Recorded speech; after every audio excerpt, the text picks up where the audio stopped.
754 KNEB, it is time for News Extra, and brought to you by First State Bank and Classic One Insurance. Here's Kevin Mooney. Thank you, Dennis. Good morning, everyone. John Berge is here from the North Platte Natural Resources District. We got a few things to talk about as we come close to the end of the year. One of those things is kind of look at the year in review and see what's going to happen in the new year. But one of the things, the first thing we want to talk about is the legislature and the fact that you guys probably got some education to do, right? We sure do. We've got 18 new state senators. We've got one right here from our district here in 48.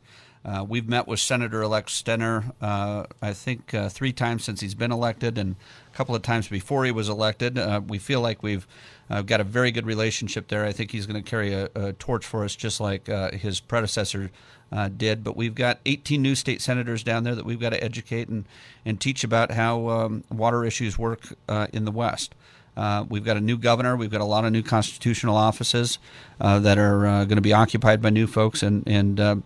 So anyway, our staff is going to be spending a lot of time down in Lincoln over the course of the next several weeks, meeting with them and educating them on what's important to us out here. We've got a very unique system.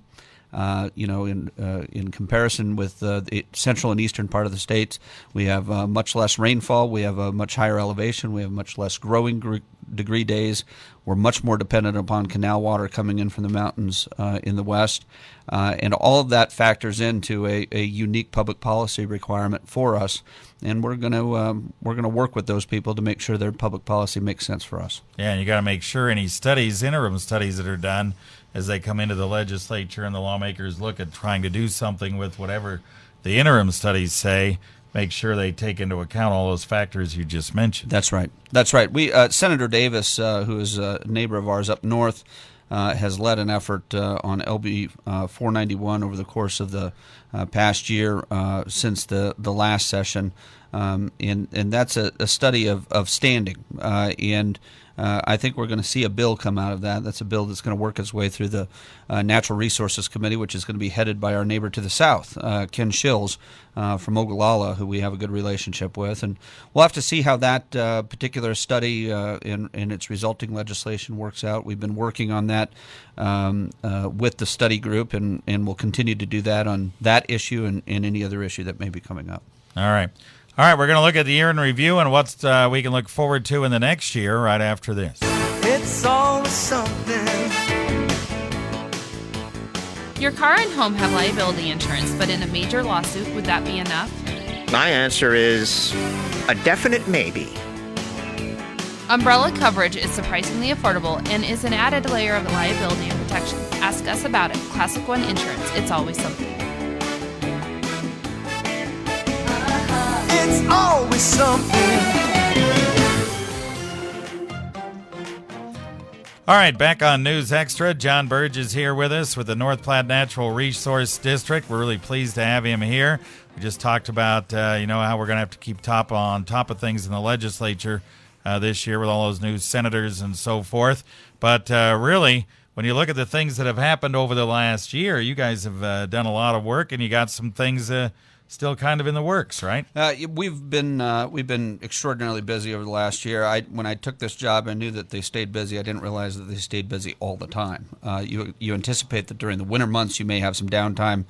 That's just simply not the case. We did a lot over the last year. We planted 90,000 trees. That's an important piece of our program portfolio out there. We planted living snow fences. We planted tree rows. We planted conservation trees. We did all of that stuff with a relatively small staff, and that's an important piece of what we do.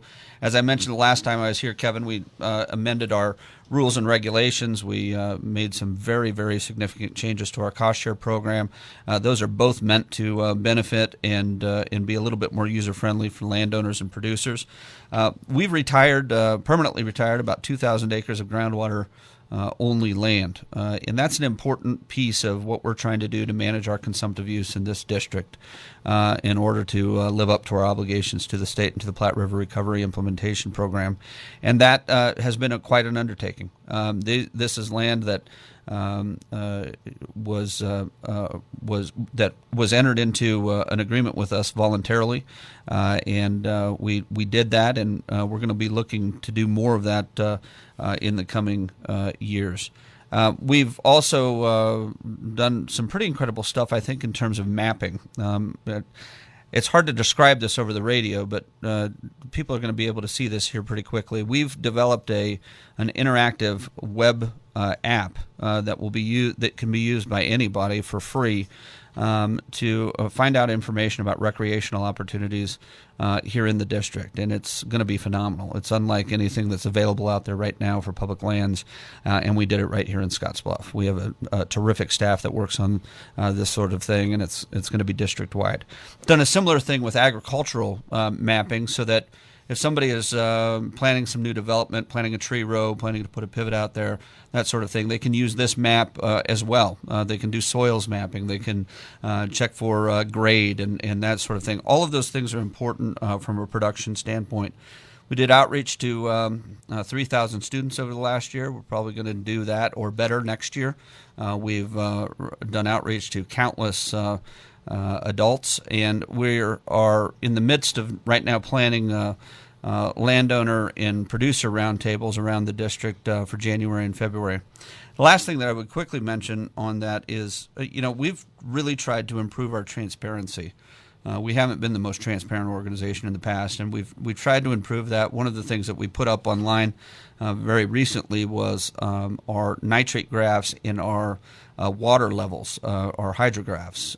We have 798 monitoring wells in the district, which is more than some states, and that information was not ever really made available to the public on a grand scale. It is now.